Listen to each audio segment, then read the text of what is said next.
Le scénario du pire.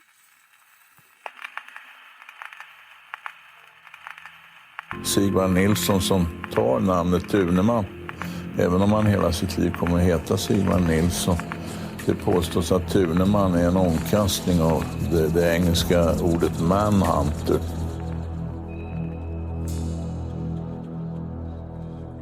Bonjour, je suis Philippe et Julie n'est pas là parce qu'on a eu un petit souci d'agenda, on s'est mal compris pour l'enregistrement du jour. Malgré tout, je suis très heureux de vous retrouver pour un nouvel épisode du scénario du pire. Et la promesse que nous vous faisons est de parcourir avec vous des faits divers, des affaires criminelles ou judiciaires vraiment improbables, soit parce que la tournure des événements dépasse la fiction, soit parce que les protagonistes sont totalement atypiques. Dans le scénario du pire, nous choisissons des histoires vraies qui feraient des bons films. Et l'histoire du jour correspond au film de gangster, au thriller psychologique scandinave et au folk horror. Et nous n'allons pas faire un épisode du scénario du pire avec le format classique. Nous arrivons au début de l'été, et qui dit été dit Midsummer. Alors c'est quoi Midsummer ? Midsummer en version originale, c'est Midsommar. C'est d'abord une célébration qui se tient le premier samedi après le 20 juin, le 24 juin cette année. C'est proche du solstice d'été, et c'est essentiellement fêté en Europe du Nord. C'est une fête avec des racines à la fois païennes et chrétiennes. En Suède, c'est la fête principale de l'année, à égalité avec la fête de Noël. C'est une fête populaire, les Suédois dressent des mâts de mai autour desquels ils dansent, ils décorent leur maison d'énormément de végétation et tressent des couronnes de fleurs. Et la fête se termine traditionnellement par une baignade, souvent tout nu, et la fête s'accompagne d'alcool. Il semble qu'il y ait une surnatalité en Suède 9 mois après Midsommar. Midsommar, ça vous évoquera aussi peut-être le film Midsommar de Ari Aster. C'est un film d'horreur particulièrement traumatisant, le genre de film qu'on adore ou qu'on déteste. Et comme nous enregistrons cet épisode la semaine de Midsommar, nous avons invité Morgane du podcast À Chaud pour parler à la fois du film et d'une histoire criminelle scandinave. Alors Morgane, bonjour. Salut Philippe. Donc je suis content de ne pas être tout seul. Bah, je comprends. Et je te propose de présenter brièvement À Chaud, s'il te plaît. Alors À Chaud, c'est un podcast sur le cinéma qu'on enregistre ici au PodLab, qui se situe au TesLab. Et l'idée, c'est de aller voir le film et de faire le podcast juste derrière. C'est vraiment de pouvoir réagir à chaud, de faire une première critique. Alors on n'est pas tous des experts du cinéma, c'est aussi un plaisir de pouvoir parler, débriefer le film. Et le podcast se construit en deux parties. Il y a une première partie sans spoiler, où on donne nos avis généraux. On raconte un petit peu l'histoire, on donne le synopsis, on donne aussi peut-être des anecdotes sur comment le film a été produit, etc. Et il y a une deuxième partie avec spoiler, où là on passe vraiment dans les thèmes centraux du film. Après, on va voir tout type de films. Ça dépend vraiment de la programmation. On va voir des fois des films très commerciaux, très grand public, et puis on va parfois voir aussi des films un petit peu plus confidentiels. Comme le premier épisode auquel j'avais participé à chaud, c'était Everything Everywhere All at Once, avant que tout le monde vraiment le connaisse et avant le succès qu'il y a eu avant les Oscars. Ouais, grand film. Hein. Ah oui, très grand film. Une vraie expérience de cinéma. Absolument. Ok, écoute, ce que je te propose, c'est de raconter une histoire vraie. Alors, selon les principes de ton podcast, tu peux réagir à chaud. Donc, tu interviens quand tu veux et j'aurai quelques petites questions pendant aussi la narration. Ça marche. L'histoire du jour parle d'une anagramme troublante. Ouais, on dit une anagramme et pas un anagramme, j'ai vérifié. D'un magicien danois invisible, de yoga et de Midsommar. Alors, là, je vais te demander de faire le check 1-2 à la place de Julie. Alors, check. Check 1-2. Ok, ça tourne. Alors, je vais te parler de Sigvard Nilsson. Sigvard Nilsson naît le 14 novembre 1908 à Sala. Sala, c'est une petite ville à 120 km au nord-ouest de Stockholm, en Suède. Sigvard est un enfant pâle et frêle, à la santé fragile. Il souffre d'asthme. Et à l'école, il est extrêmement introverti et solitaire. Son père, Adolphe, sympa le prénom, est commerçant. Il tient une mercerie et il a le sens des affaires. La Première Guerre mondiale éclate et il parvient à signer un contrat avec l'armée suédoise à qui il livre des couvertures. Ça rapporte pas mal d'argent à la famille. Donc la famille monte dans l'échelle sociale. La famille vit très bien, mais Adolphe Nilsson glisse peu à peu dans l'alcoolisme et sa personnalité change progressivement. Il devient irascible, parle très mal aux clients et les clients commencent à lui tourner le dos. Et à cause de ça, la fortune des Nilsson fond peu à peu. La mère de Sigvard, c'est une bonne chrétienne, comme on dit. Elle s'intéresse malgré tout aussi à l'occultisme et au spiritisme. Sigvard a sa première expérience paranormale à l'âge de 6 ans. Et il décrira plus tard cette expérience de la manière suivante. Tiens, je te laisse lire. Je me suis soudainement réveillé d'un sommeil flottant à cause d'une vague anxiété. Dans un coin de la pièce, j'ai vu une petite silhouette à la forme humaine qui se tenait debout à côté du sapin de Noël. Un visage effrayant, indescriptible me fixait. Je m'apprêtais à appeler ma mère quand la vision a disparu. Sympa. Sympa, hein. Bon début de film d'horreur. Adolescent, il reste mauvais élève, il est toujours pas très costaud. Il se désintéresse de l'école et il développe un vif intérêt pour l'ésotérisme, la théosophie, la télépathie et l'hypnose. Il dévore des livres qui parlent d'ésotérisme, de paranormal et il fait l'expérience de ce que lui décrit comme étant des voyages astraux. Et à l'été 1924, il rencontre le très mystérieux Karl Andersen. Qui est Karl Andersen ? Donc c'est un magicien. Donc son métier, tu vois, il fait des trucs de magie, d'hypnose, etc., mais en spectacle. Mais c'est aussi un maître yoga, un yogi, je pense, un danois. Maître yogi, ouais. Lors de sa visite à Sala, Andersen a repéré Sigvard, qui a à ce moment-là 16 ans. Il est assis à une terrasse de café, il boit une eau pétillante, et Andersen s'approche du jeune homme, souligne qu'il a un charisme hypnotique très fort. Ça ressemble à un truc de drague au début, hein, mais c'est un peu. Voilà. Andersen poursuit en disant qu'il voulait enseigner l'hypnose et le yoga à Sigvard, et ce qui lui permettrait d'utiliser ses talents naturels que Karl Andersen avait pressentis chez Sigvard. Andersen parle à Sigvard de l'organisation du cercle magique qu'il dirige au Danemark. Il propose de l'initier aussi au yoga Kundalini. En tout cas, c'est comme ça que Sigvard raconte l'histoire de sa rencontre avec le mystérieux mentor Karl Andersen. Parce que, et on en reparlera, l'existence de Karl Andersen n'a jamais été démontrée. Ça part bien. Ça part bien, hein. À partir de là, Sigvard commence à pratiquer le yoga à fond. Il dévore des livres sur la magie, le yoga et l'hypnose. Et il prétend être capable de se priver totalement de nourriture. Il acquiert la certitude que l'âme et le corps sont deux entités totalement indépendantes. Et ça, c'est vraiment un des enseignements du yoga Kundalini. Alors, petite parenthèse, donc le yoga Kundalini, c'est un yoga très New Age. Ça désigne une énergie intérieure primordiale qui réside dans le chakra racine. Alors, le chakra racine, c'est la colonne vertébrale. Donc, il y a beaucoup d'exercices autour de la colonne vertébrale. Le yoga Kundalini est un système holistique qui combine la pratique de postures physiques, qu'on appelle les asanas, de techniques de respiration, qu'on appelle les pranayamas, la méditation, des chants de mantras et des mudras, qui sont des gestes avec les mains. Ça a l'air sympa comme ça, mais le yoga Kundalini s'est surtout développé chez nous à partir des années 60, grâce à un monsieur qui s'appelle Yogi Bhajan. Et Yogi Bhajan, c'est un yogi indien qui a été accusé d'abus de pouvoir, d'exploitation sexuelle, de manipulation et de comportement sectaire. Alors, on revient à Sigvard, donc il poursuit une correspondance très active avec Andersen, et en 1929, donc il a 21 ans, il rejoint Andersen au Danemark. Et là, il suit le rite d'initiation de l'organisation du cercle magique.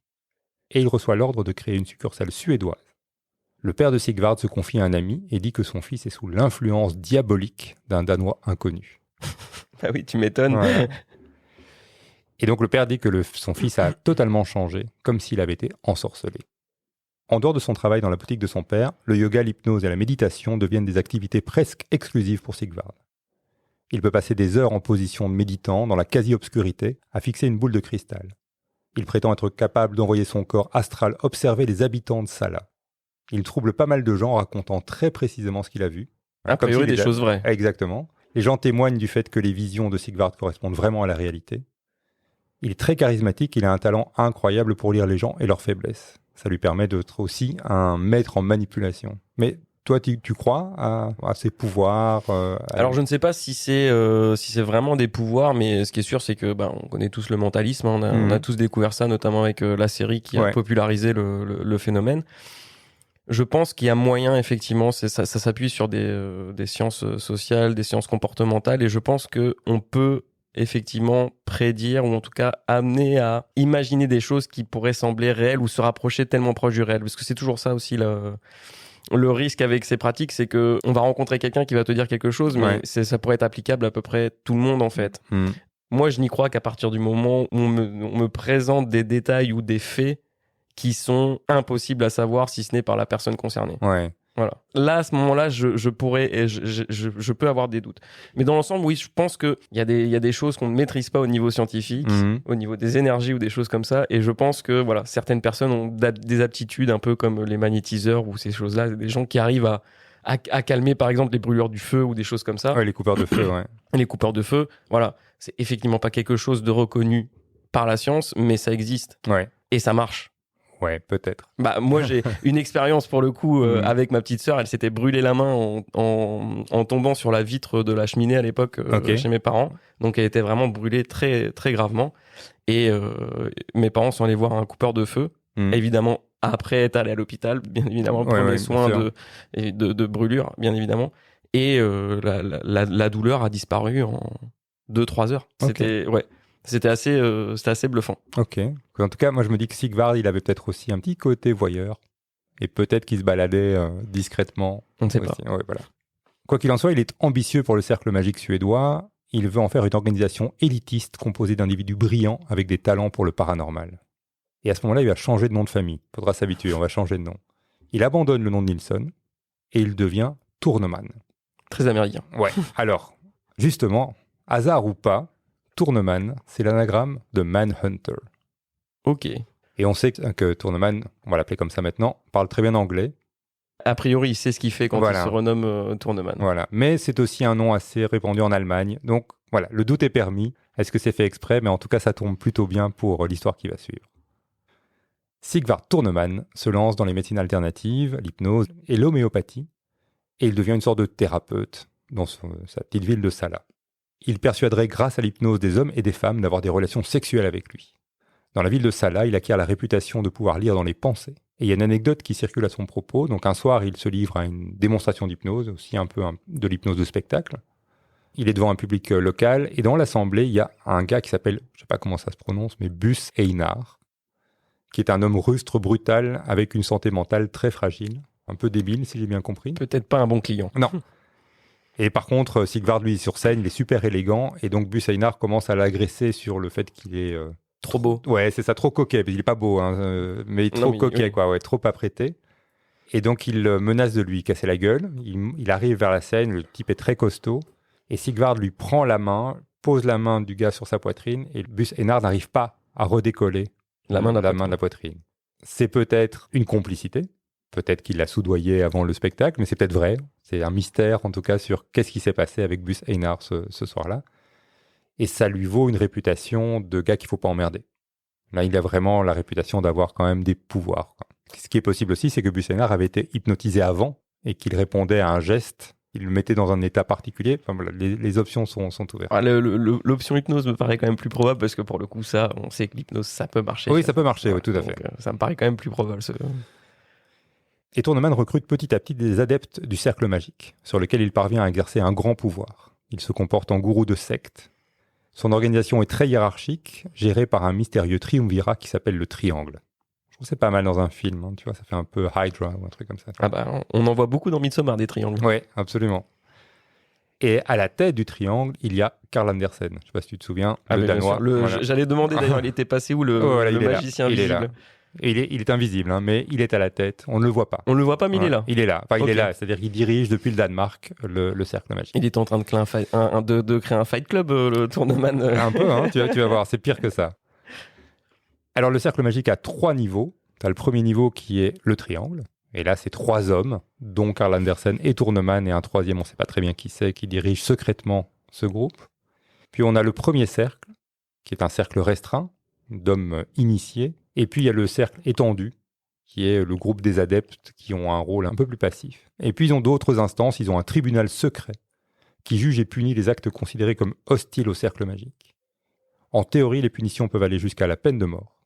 Ça rigole pas. Non, ça rigole pas. L'organisation se dote d'un logo, ce sont les lettres DMC, c'est du suédois, c'est Den Magiska Cirkeln. Donc ces lettres DMC sont inscrites dans un triangle inversé. Le triangle symbolise le cosmos et le potentiel infini, mais aussi une déesse qui s'appelle la déesse Shakti. Et puis il y a un cercle qui enterre le triangle, et le cercle symbolise l'aspect cyclique du temps, un temps sans début ni fin. Le cercle magique crée même une constitution, comme un pays. Le dernier article de la Constitution prévoit que l'engagement vis-à-vis de l'organisation est un engagement à vie. Donc la démission est interdite. La seule chose que tu peux faire en tant que membre, c'est te déclarer passif dans l'organisation. Et alors Sigvard adore l'ésotérisme, on l'a dit, mais il adore aussi les histoires de gangsters. C'est un grand fan de cinéma. Et donc dans les années 30, il y a pas mal de films, ça doit être plus ou moins à l'époque d'Al Capone, enfin voilà. Donc c'est des mythologies qui alimentent pas mal le cinéma de l'époque. Et il initie aussi les membres aux films de gangsters. Plein d'ingrédients pour que ça tourne mal. Ça va tourner très mal. Et grâce à ça, à l'intérieur de sa secte, il crée un gang qui va devenir tristement célèbre sous le nom du gang de Sala. En version originale, c'est le Salali Gang. C'est un groupe d'hommes qui se réunit la nuit dans un local sombre aux murs couverts de velours. Ils se livrent à des rituels. Ils inhalent des encens qui sont censés refroidir leur cœur, les rendre indifférents à la violence et à la souffrance des autres. Pendant les cérémonies, Sigvard joue de l'orgue. Tu vois, t'imagines l'ambiance un peu ouais. Non. Et il explique au cercle restreint qu'ils seront amenés à utiliser la violence de manière extrême dans des activités futures. Tout le monde est prévenu. Voilà. Les membres du gang sont ceux qui accepteront ce potentiel de violence. Il y en a qui vont refuser et rester dans le cercle un peu étendu. Il y en a 5 qui restent dans le gang. Il y a Tourneman lui-même. Il y a un gars qui s'appelle Erik Edström. Il y a Eike Rangvald Lindberg, Roland Abrahamsson et Karl Herbert Jansson. Alors on va reparler de ces gars-là. Ils ont tous un rôle un peu particulier. Ils signent un contrat où ils s'engagent à accomplir toutes les actions qui pourraient leur être prescrites et acceptent que le non-respect d'une injonction est potentiellement puni de mort. Alors, dans la philosophie, le meurtre n'est pas considéré comme forcément mal, parce que tuer quelqu'un, c'est libérer son âme d'une enveloppe charnelle et permettre à l'âme de continuer son voyage. Bonne excuse. Pratique. Ouais. Ça permet de cautionner pas mal de choses. Exactement. Et au sein du cercle magique, on ne parle pas de meurtre, mais de modification d'état physique. C'est pas mal. Donc ça veut dire qu'on peut blesser, tuer quelqu'un à condition que son âme reste intacte. Alors je ne sais pas comment on fait pour que l'âme reste intacte, mais il y a des règles par rapport à ça. Et Tourneman continue à expliquer aux membres du gang qu'il reçoit ses ordres de Karl Andersen, que personne à part lui n'a rencontré. Alors, tu crois qu'il existe ou qu'il n'existe pas ? Moi, ça me fait, je l'ai déjà dit tout à l'heure, mais ça me fait beaucoup penser à Fight Club, du coup. Ouais. Donc, cette espèce de gourou qui gère un espèce de gang, sans qu'on ait jamais vraiment des nouvelles de ce fameux Karl Andersen. Pour moi, non, je pense que c'est quelqu'un qui était peut-être psychologiquement, au-delà d'avoir des capacités à pouvoir hypnotiser les gens, à lire les gens, ça devait être quelqu'un qui devait être, à mon avis, assez faible psychologiquement ou qui avait des maladies, peut-être, comment on appelle ça déjà, la paranoïa. Tu parles de Sigvard, là. Ouais, de Sigvard, ouais. Je pense qu'il était peut-être un petit peu mentalement dérangé parce que j'ai pas l'impression que ce Karl Andersen, il existe. En tout cas, on sait qu'il est là, apparemment, mais personne ne l'a jamais vu. Il n'y a aucun témoignage sur lui. Donc non, il n'y a rien. C'est particulier. En fait, ce qu'on sait, c'est qu'il avait des coups de fil avec un Danois. Il appelait un Danois régulièrement, un gars au Danemark. Ça, ses parents en ont témoigné. Mais moi, ma théorie, c'est que peut-être qu'il y a un magicien qui s'appelle Karl Andersen qui est passé un jour par ça là et qu'il a construit une sorte de personnage, mais que ce gars... Il s'est imaginé un mentor ou quelqu'un, une figure paternelle à laquelle il pouvait potentiellement se raccrocher et qui pouvait lui apprendre des choses qui n'existent pas, en fait. Exactement. Ça, c'est ma théorie, en tout cas. Mais, et de nouveau, ce que je vais raconter n'est absolument pas prouvé, certains témoins prétendent que Tourneman a assassiné Karl Andersen. Il l'a enterré dans un bois. La raison serait que Karl Andersen a appris que, en fait, le cercle magique suédois prenait une direction super dangereuse et allait commettre des meurtres. Andersen aurait, dans cette version, menacé Tourneman de le dénoncer, et donc il l'aurait tué et enterré. Mais donc, rien de tout ça n'est prouvé. De nouveau, l'existence de ce Karl Andersen est absolument non, on se base que sur les dires, finalement, de Svar, c'est ça ? Sigvard. Ouais, Sigvard. Alors, le gang se spécialise dans le vol de voitures et d'explosifs. Et ils vont voler des explosifs sur les chantiers de construction qui en utilisent beaucoup à l'époque. Mais ça n'est qu'une étape. L'histoire va se poursuivre dans le sang. Le parcours mortel de Tourneman et du gang de Salla débute en 1930. La première victime, premier mort, c'est un chauffeur de taxi nommé Sven Eriksson. Il est assassiné en 1930, le jour de ses 40 ans. Tourneman l'appelle, se présente comme un certain Gottfried Eriksson. Alors, ils s'appellent tous les deux Eriksson. C'est dommage pour l'anecdote, mais donc ça fait 2 Eriksson, mais c'est Sven et Gottfried. Il demande qu'on vienne le chercher à une boulangerie dans la localité de Västerås, qui est à une trentaine de kilomètres de Salla. Le taxi arrive à l'adresse indiquée, Sigvard embarque sous la fausse identité. À un moment, Sigvard demande au chauffeur de s'arrêter et lui tire immédiatement 2 balles dans la nuque. Il y a Edström, qui est un des membres du gang qui les rejoint, et ils vont jeter le chauffeur de taxi dans une rivière. Je vais te présenter Edström, donc c'est le bras droit de Sigvard. C'est un gars qui est très intelligent. C'est un enfant très intelligent et à 14 ans, malheureusement pour lui, il termine dans un centre de délinquants juvéniles suite à un vol. Pendant la détention, il étudie l'électromécanique. Et 4 ans plus tard, donc il a 18 ans quand il rencontre Sigvard lors d'une expérience autour de l'hypnose. Lors de leur première rencontre, Sigvard l'hypnotise et parvient à lui transpercer la main avec une aiguille sans que Eric n'éprouve de douleur. Alors c'est un truc qu'on voit parfois dans l'hypnose de spectacle aussi. À partir de là, une amitié forte naît entre les 2 hommes. Ils ont de longues conversations sur les gangsters américains et aussi sur la spiritualité. Passion commune. Voilà, exactement, 2 passions communes. Et du coup, Eric est le premier qui rejoint le cercle magique suédois. Et ça va vraiment être son bras droit tout au long de l'histoire. Alors on revient sur le pauvre chauffeur de taxi. Sigvard et Edström s'enfuient avec le véhicule. Le corps de Sven Eriksson est retrouvé le lendemain par un passant qui prévient la police. Sven a toujours son portefeuille dans la poche, avec 120 couronnes dedans, donc ça correspondrait à 300 € d'aujourd'hui, donc c'est pas rien. Et le taxi est retrouvé abandonné à quelques kilomètres de là. Donc on ne sait pas du tout pourquoi ils l'ont tué, ni pour voler son argent, ni pour voler sa voiture. Donc probablement que c'est en fait un meurtre d'entraînement, ou un meurtre rituel. En tout cas, il y a une enquête qui ne donne absolument rien, donc c'est un crime gratuit, et il y a quelque chose de l'ordre du crime parfait. 3 ans plus tard, novembre 1933, les membres du Cercle Magique reçoivent une information qui indique qu'un certain, alors je vais rester dans les noms suédois, je vais faire au mieux, Kjellberg, ça passe. Voilà, je ferai pas mieux. C'est un contremaître d'un chantier de construction, et il a été retiré une énorme somme d'argent à la banque plus tôt dans la journée. La somme est destinée à payer tous les travailleurs du chantier de construction et le contremaître stocke l'argent dans un coffre-fort qui est dans son domicile. Tourneman s'adjoint 2 membres de son gang, Abrahamsson et Jansson. Alors Abrahamsson, c'est l'intello de la bande. Il adore les livres, c'est aussi un électromécanicien. En fait, c'est un peu une constante. Il rejoint le cercle parce que la perspective d'aller voler les riches lui semble correspondre à son idéal communiste. Il se prend un peu pour un Robin des Bois, quoi. Ouais. Et Jansson, c'est le contraire. Il a peu étudié, il a eu des problèmes dès sa prime adolescence, il était un délinquant juvénile, et c'est aussi le costaud de la bande, il est principalement motivé par l'argent. Il est environ minuit quand Kjellberg, le contremaître, est réveillé la nuit par des coups sur sa porte. En regardant par la fenêtre, il voit 2 policiers qui entourent un personnage louche. L'arme d'un des policiers est pointée vers l'individu. Les 2 policiers sont en réalité Tourneman et Abrahamsson. Et le prisonnier, c'est Jansson, donc le costaud. Les faux policiers expliquent au contremaître qu'ils ont capturé un contrebandier. Dans d'autres versions, parfois on dit que c'est un pyromane, mais peu importe. Ils demandent à utiliser le téléphone pour réquisitionner un véhicule. Kjellberg ne se méfie pas, il les laisse entrer et tout de suite, il le bute. Ils l'abattent de 2 balles avec une arme équipée d'un silencieux. La première balle va le toucher à la hanche et donc il va être après achevé par Abrahamsson. Tourneman fonce à l'étage et là il trouve Karin Holmberg. C'est l'autre occupante de la maison, l'intendante, on va dire, de Kjellberg. Sigvard lui tire dessus, mais il la rate. Elle va pas se laisser faire.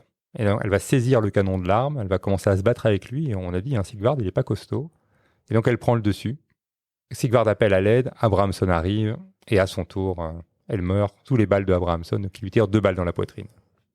Ils fouillent les cadavres, ils trouvent la clé du coffre-fort dans la poche de Kjellberg, ils ouvrent le coffre, ils bourrent le coffre de papier, ils prennent l'argent évidemment, ils bourrent le coffre de papier et puis ils allument un incendie.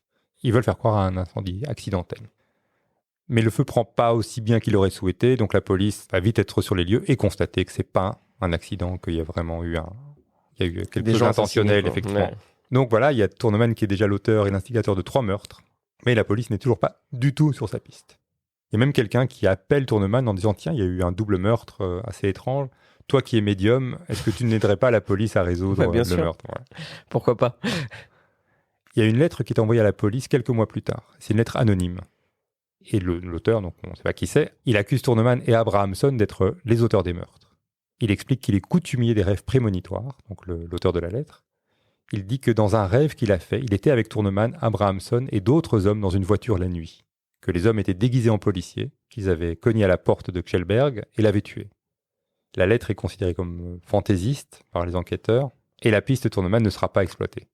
Et il y a un policier dans le commissariat qui est un membre du Cercle Magique, mais qui n'est pas au courant des activités du gang, qui va montrer la lettre à Tourneman. Et Tourneman va dire que la lettre est probablement l'œuvre d'un cinglé. Alors Tourneman, il a quand même de l'argent, là, donc ils ont fait un gros casse. Mais il explique que l'argent qu'il a gagné, c'est en fait son business de thérapeute et d'homéopathe qui marche super bien. Et il a, selon ses dires, aussi gagné de l'argent à la loterie. 1934, donc encore 1 an plus tard, il y a une dame qui est nommée Matilda Blomqvist qui rencontre Sigvard dans son cabinet d'homéopathe. Donc c'est une de ses clientes. Elle vit dans une petite maison en bois, très isolée. Et la rumeur veut qu'elle y cache une très importante somme d'argent. Le 11 octobre 1934, aux alentours de minuit, Tourneman, Jansson et Abrahamsson arrivent à la maison de Matilda. Sigvard est équipé d'une perceuse à bois manuelle et il commence à forer le mur. Mais ça fait pas beaucoup de bruit, ça va faire un petit grincement. Bon, elle dort, ça la réveille visiblement pas. Une fois que le trou est foré de part en part, ils installent un tuyau d'arrosage dont une extrémité est placée dans le trou, qu'ils viennent de forer, et l'autre connectée au tuyau d'échappement de la voiture du gang. Et pendant 45 minutes, ils vont gazer la maison. Sigvard casse la vitre après les 45 minutes par la chambre de Mathilda. L'air est vraiment irrespirable, donc ça a marché. Il est lui-même sur le point de perdre connaissance. Les 3 hommes entrent, fouillent la maison de fond en comble, mais ils ne trouvent pas d'argent. Ils trouvent, je pense, l'équivalent de 25 €, un truc comme ça. C'était pour rien. C'est raté. Ouais.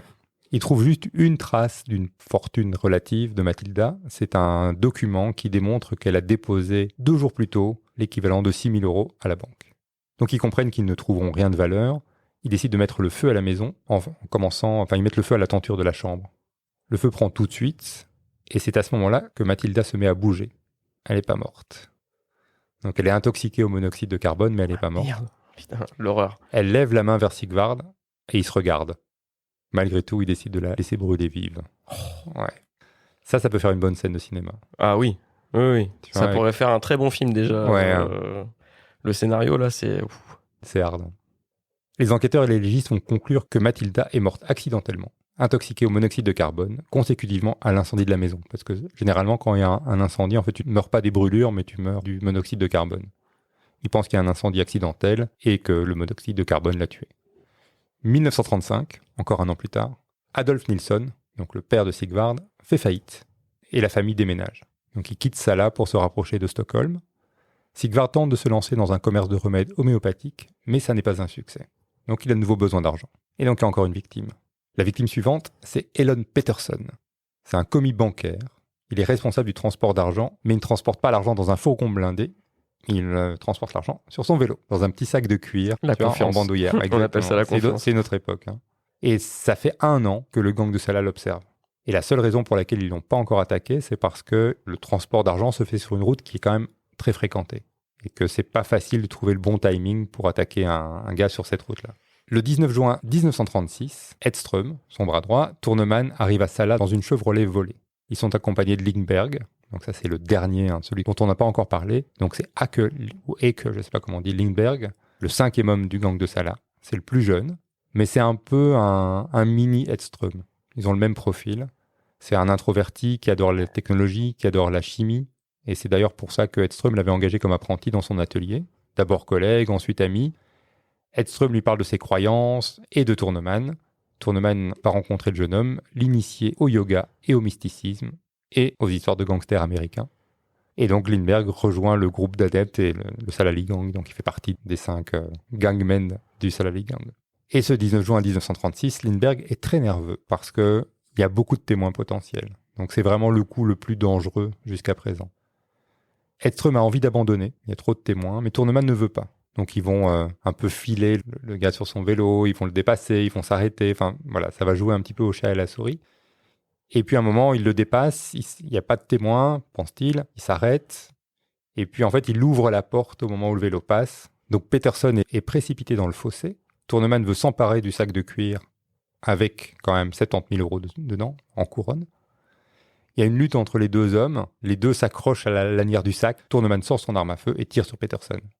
Il l'atteint au bras, alors là Pettersson arrête de tirer sur le sac, il s'enfuit, mais Tourneman lui tire dans le dos et Pettersson s'effondre. Il est très gravement blessé, il n'est pas mort, et les 3 hommes s'enfuient en voiture. Putain, quelle histoire de dingue pour l'instant. Je suis curieux de savoir jusqu'à où ça va pour nous mener à Midsommar. Là, on est au 19 juin, bon, j'ai compris que ça se rapproche. Exactement, on est le 19 juin. Lena tänker på fingrar som klämmer hennes hals. Och hon tänker på ögon som stirrar tills hon dör. Och hon tänker på rösten som hon hörde i en dröm. Hur han bad henne komma och ingen hörde hennes skrik.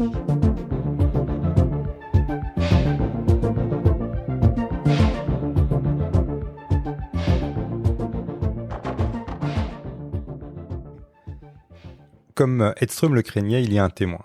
Il y a un cycliste qui a entendu les coups de feu et s'est approché de manière à avoir la plaque d'immatriculation de la voiture. Le cycliste se dirige ensuite vers Pettersson. Il a le temps de lui dire qu'on lui a volé son sac et qu'il y avait 22 500 couronnes dans le sac. Il y a un camionneur qui passe par là, qui emmène Pettersson à l'hôpital, mais les blessures sont gravissimes et il décède le lendemain sans avoir donné un vrai témoignage. Il a été un peu conscient, il a dit des trucs, mais rien d'utile. On retrouve la voiture volée avec laquelle ils étaient venus dans un bois.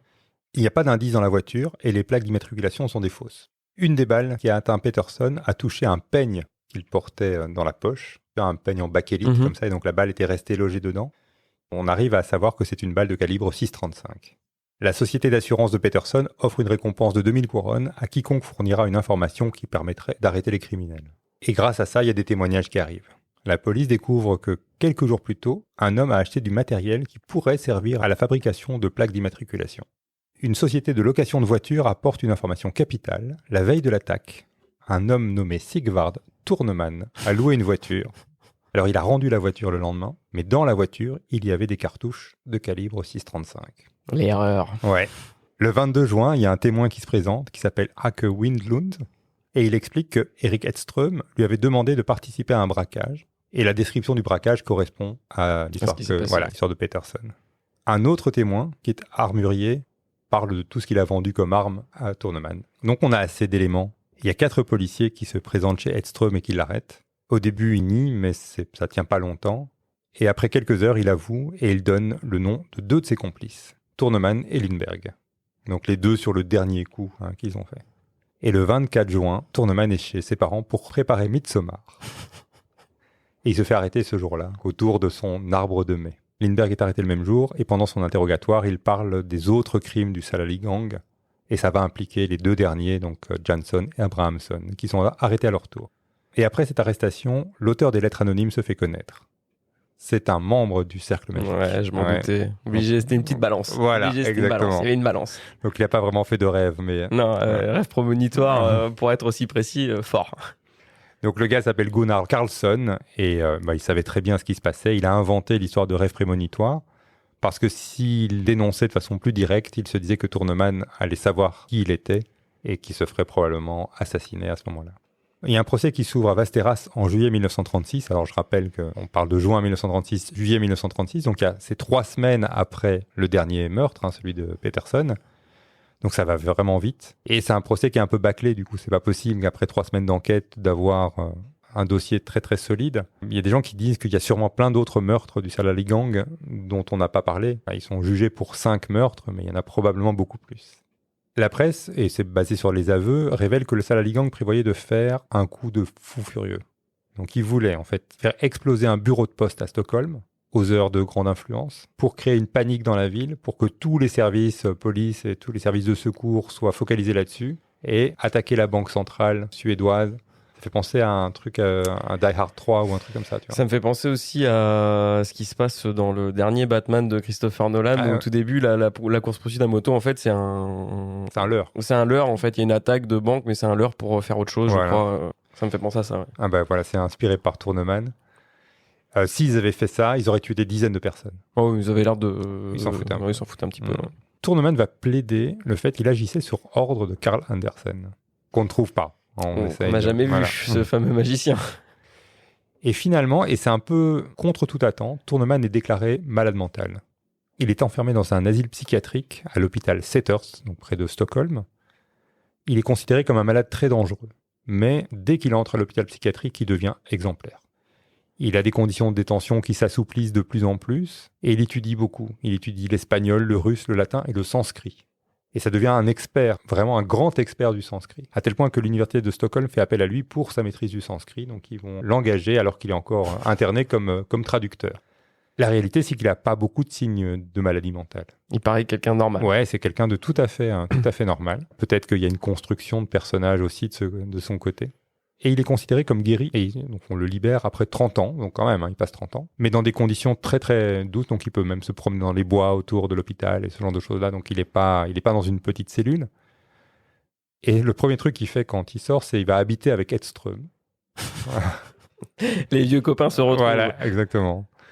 Il va travailler comme traducteur pendant quelques années, mais il va changer de nom.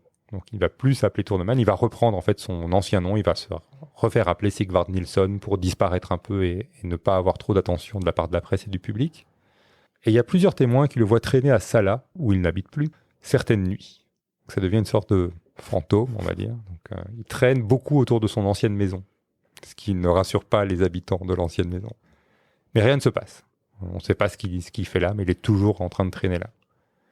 Il décède en 1978 et il est incinéré dans sa ville natale de Sala, et ses cendres seront dispersées sur le terrain du cimetière. Voilà, ça clôture l'histoire de Tourneman. Est-ce que ça ferait un bon film, tu Ah, penses? ça ferait un très bon film. Ouais, hein. Ouais, ça ferait un très bon film. Clairement. Tourneman, il me paraît être quelqu'un de... C'est un manipulateur, ça ressemble beaucoup à un comportement de manipulateur. Ouais. De pouvoir jouer sur les personnalités, de se faire déjà reconnaître comme mentalement inapte à la société, donc enfermé dans un asile, et puis quand il arrive dans l'asile, comportement irréprochable. Ouais. Ça fait penser à des grands manipulateurs, un psychopathe. Hein. Il a beaucoup de traits de psychopathe, cet homme-là. Il y a un petit peu de Charles Manson. Oui, bah dans l'aspect gourou, clairement. Ouais. Il arrive à créer quand même une espèce de secte, parce que je pense qu'on peut appeler ça très clairement une secte. Il était très malin finalement certainement pour son époque. Après, c'est très bizarre cette alliance entre d'un côté l'homéopathie, le magnétisme, l'ésotérisme, le yoga et puis les films de gangsters. Ouais. C'est très paradoxal comme comportement. C'est très bizarre. Ouais, tout à fait. Ouais, c'est un personnage. Hein. Et il y a un film d'ailleurs sur lui, mais c'est un film suédois, un vieux film qui est sorti en 1970, qui s'appelle Den Magiska Cirkeln, que j'ai pas vu. Je pense que pas beaucoup de monde l'ont vu en dehors de la Suède. Hein. Et tu sais que dans le scénario du pire, on aime bien imaginer un casting. C'est suédois, donc j'ai eu un peu de mal à trouver un acteur suédois, mais en fait j'en ai trouvé un pour Tourneman. Alors je sais pas si tu le connais, c'est Bill Skarsgård. Ah bah bien sûr. Ouais. Oui, c'est un des frères Skarsgård. Voilà. Bill Skarsgård d'ailleurs qui joue dans John Wick 4 Exactement. si je me trompe pas. C'est ça. Et effectivement, il ferait certainement un très bon parce qu'il a le teint de peau très blanc. Ouais. Et oui, il est pas très costaud. Je sais pas si tu sais, mais c'est lui qui joue aussi le clown Pennywise Oui, dans ça. exactement. Et que je n'ai toujours pas vu d'ailleurs. Ah ouais. Mais je suis pas un grand fan des films d'horreur. C'est pas si on parlait avec JB justement qui est le MC de la show. Lui, c'est un très très grand fan de films d'horreur. Ouais. Il adore les films d'horreur. Donc, mais c'est vrai que ça, il faut quand même que je le regarde parce que ça doit être quand même pas mal. Je regardais très rapidement aussi. Ah oui, c'est vrai qu'il joue dans Les Éternels. Effectivement, des derniers films Marvel. Dans Divergente. Divergente aussi. The Northman avec son frère. Mais oui, je le vois bien effectivement dans le rôle de comment Tourneman, voilà. Tourneman. Manhunter. Voilà, Manhunter. Tourneman se fait arrêter le jour de Midsommar. Et donc, comme je l'ai dit au début, Midsommar, c'est un film d'horreur. Que j'ai regardé dimanche après-midi. Que tu as été obligé de regarder. Alors, pour l'instant, je ne sais pas ce que tu en as pensé. Oui. Donc, voilà, je voudrais entendre ta réaction sur Midsommar. Je vais reprendre un peu mon rôle dans Rachaud. Exact. Pour être tout à fait honnête, à la fin du film, j'étais un tout petit peu déçu parce que je pense que j'étais trop hypé par ce qu'on m'en avait dit. On m'avait présenté le film comme étant presque plus un thriller psychologique plutôt qu'un film d'horreur. Alors oui, effectivement, c'est un thriller psychologique aussi, en plus d'être un film d'horreur, un film folk horror aussi, comme on dit. Donc j'étais un tout petit peu déçu après mon visionnage. Mais en m'intéressant un petit peu plus au film, en allant voir quelques vidéos qui expliquaient un petit peu les éléments qu'il peut y avoir dans le film et qu'on voit pas forcément au premier coup d'œil, notamment le fait que Ari Aster, le réalisateur, adore spoiler ses films dès le début, et que dans Midsommar, il y a la grande fresque du début qui te spoil absolument tout le synopsis du film quasiment. Mais bon, c'est quelque chose qu'on peut pas voir, qu'on peut pas deviner au premier visionnage. Non. Par contre, c'est quelque chose qui risque d'être pris avec beaucoup d'attention lors de ces prochains films, de ces prochains films, et qui a été d'ailleurs le cas sur Boys Afraid, puisque les copains d'Acho en ont fait un épisode. J'ai écouté l'épisode, en tout cas la partie sans spoiler, comme j'ai pas vu le film. J'ai juste écouté la partie sans spoiler. Mais effectivement, dans Boys Afraid, il refait le même principe, et je crois aussi que c'est dans le cas dans Hereditary. Ah oui. Oui. J'ai vu Hereditary, mais je m'en souviens pas. Et apparemment, au début du film, il y a un élément qui te donne la fin du film. En m'intéressant finalement de plus près au film, à sa genèse, les petites anecdotes, je me suis rendu compte que en fait le film avait vraiment de très bonne qualité. Ça c'est sûr, c'est indéniable, c'est très bien réalisé, les images sont magnifiques, le setup quand ils arrivent, etc. en Suède, c'est très bucolique, mais on n'est jamais vraiment dans le bucolisme total parce que ils arrivent, ils prennent déjà des champis et puis on rentre dans un monde complètement différent. Donc on est vraiment dans la découverte avec eux, et je trouve que ça occulte finalement le côté très bucolique que pourrait avoir le film. Et c'est vraiment l'horreur en plein jour. Oui, c'est ça. C'est le côté en plein jour. Ouais, c'est le côté horreur en plein jour. C'est quelque chose que j'avais beaucoup aimé aussi dans le remake de La colline à des yeux d'Alexandre Aja, où toute l'action se passe en plein jour et ça donne vraiment une autre ambiance au film d'horreur.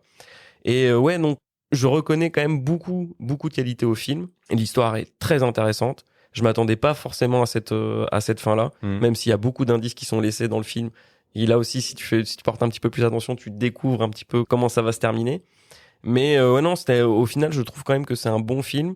Il y a quelques moments qui sont quand même très très hard. Très dur. Hein. Ouais, très très dur. Le passage où finalement il découvre un petit peu que à partir de 72 ans, les gens, ils passent de l'autre côté parce que leur cycle de vie est terminé. Ce passage-là est très très dur. Très dur j'ai même pas trop regardé les images. J'étais là, je fais non, j'ai pas envie de voir ça. On est dimanche après-midi, je suis très bien. J'ai pas trop envie de voir ce genre d'image.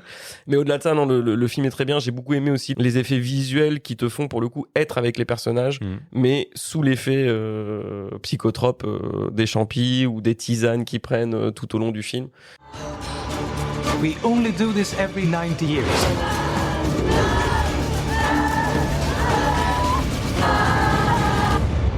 I was most excited for you to come.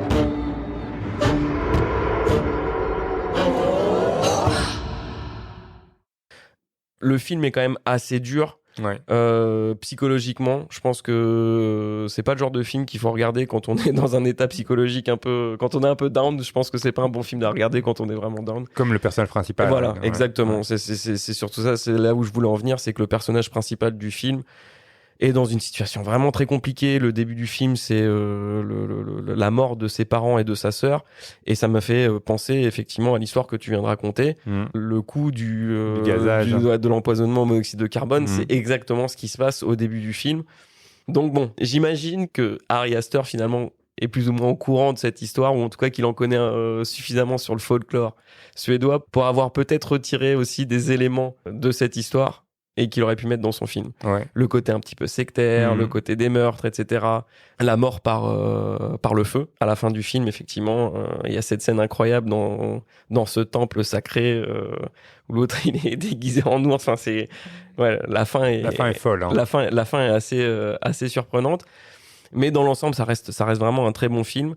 Du coup, je suis curieux de voir Hereditary que je n'ai pas encore vu. Et je donnerai une chance à Boys Afraid, je pense. Mais oui, non, ça reste un très bon film d'horreur psychologique à regarder avec prudence et en sachant, je pense que c'est mieux de savoir ce vers quoi tu te diriges quand tu regardes ce genre de film, plutôt que l'inverse. C'est un film très très violent et c'est vrai que la première scène, il y a la scène de début avec l'empoisonnement au monoxyde de carbone, mais qui n'est pas, c'est pas gore. Ah non, c'est pas du tout gore. Non, c'est pas du tout gore. Et puis à la 40e minute du film, tu as la scène.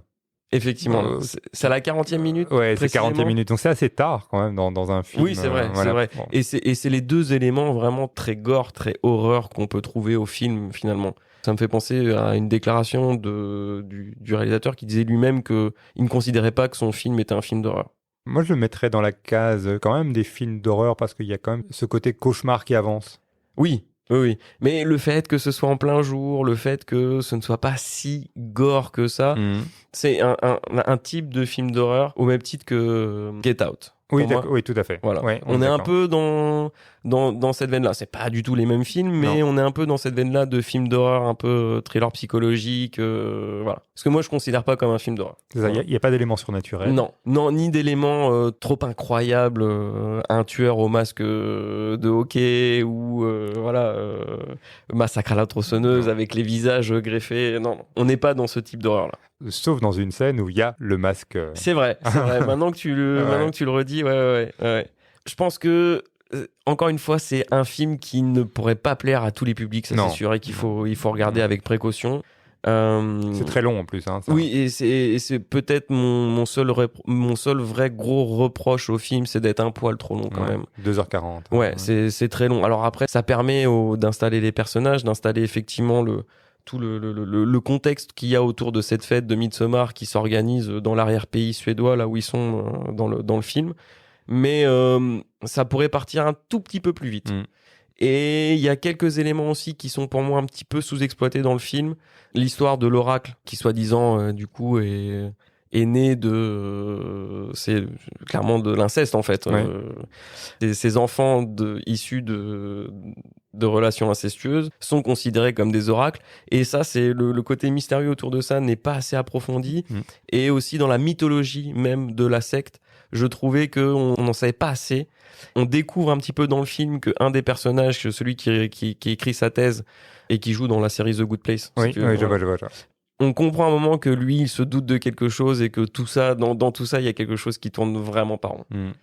Voilà, ça c'est un peu sous-exploité, alors que le film, de par sa longueur, aurait peut-être pu permettre d'amener un petit peu plus d'éléments de suspense, même voire plus d'horreur avec cette histoire d'oracle. Ça reste un petit peu en sous-main comme ça. J'aurais aimé en savoir un petit peu plus par rapport à ça. Alors, je vais te poser une question qui est un spoil. Donc, pour les auditeurs qui veulent skipper ça, je vous propose de skipper 30 secondes. Est-ce que tu crois que la sœur s'est suicidée et a tué ses parents, ou est-ce que tu penses qu'il y a un assassin? Bonne question. C'est pas une question que je me suis posée en voie de film. Je suis parti du principe qu'elle s'était suicidée. De par les messages qu'elle s'échange au début du film et qu'on voit, j'ai l'impression qu'elle s'est suicidée. Maintenant que tu me poses la question, je me dis, est-ce que le personnage de Pelé, ou je sais pas comment on le dit, Pelleux, peut-être qu'il a quelque chose à voir dans cette histoire. Là, c'est lui qui ramène finalement le groupe, qui ramène la chair fraîche. C'est explicité dans le film, donc c'est possible. Il y a peu d'indices pour le dire, mais voilà, il y a ce personnage est quand même très très très intéressant et très ambigu. C'est pas quelque chose que j'ai vu dans les 2-3 vidéos d'analyse du film, c'est pas un élément qui était soulevé. J'irai voir sur Reddit. Ok. J'irai voir sur Reddit. J'irai voir s'il y a 2-3 théories sur le film, parce que ouais, en vrai, ça pourrait être probable. Mais alors, dans quel but? Est-ce qu'il aurait déjà prévu que le personnage joué par Florence Pugh puisse être dans un état psychologique qui lui permettrait de... Ouais, je ne sais pas. Parce que clairement, il est jaloux. Ouais. Il est jaloux, ça c'est sûr. Florence Pugh, très grande actrice, on est d'accord. Oui, très bonne dans le... Très bon rôle. Et j'ai pas mentionné le casting et la direction d'acteur, etc. Mais vraiment, dans le film, c'est impeccable, quoi. C'est impeccable, vraiment.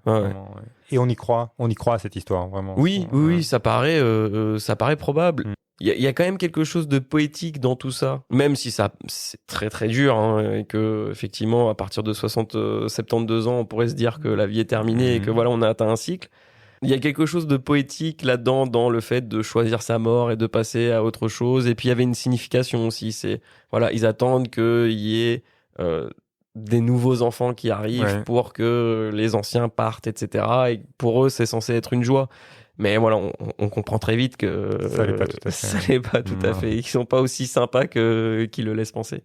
Ok, bah écoute, merci pour ce débriefing. Donc on recommande quand même le film. Oui, on recommande le film. Oui. Mais encore une fois, je pense que les amateurs de films d'horreur, de thrillers psychologiques, etc. seront gâtés.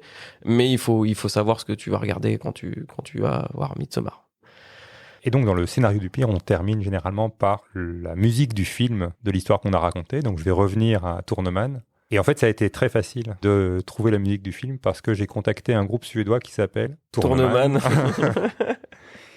Et dans les clips, en fait, il y a un personnage qui porte le masque de Sigvard Tourneman. J'ai contacté le groupe, j'ai demandé si je pouvais utiliser une de leurs chansons. Ils m'ont dit que oui, donc je vais la passer en intégralité. Alors, moi, je pense que c'est un style qui s'appelle le punk hardcore. C'est une chanson bien, bien speed.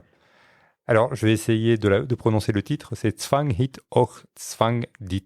Ça veut dire de la force ici et de la force là. Donc, le groupe s'appelle Tourneman.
Nous sommes arrivés au bout de cet épisode. En attendant l'épisode suivant, vous pouvez nous retrouver sur Instagram et nous soutenir en versant un tip ponctuel sur la plateforme de sociofinancement Tipeee. Nous vous retrouvons avec Julie prochainement pour un nouvel épisode qui explorera encore le côté sombre de la Scandinavie. En attendant, je vous remercie pour votre écoute et je vous dis à bientôt. Merci Morgane, à bientôt. Merci à toi Philippe. Le scénario du pire remercie Pierre Chevalier pour sa précieuse collaboration.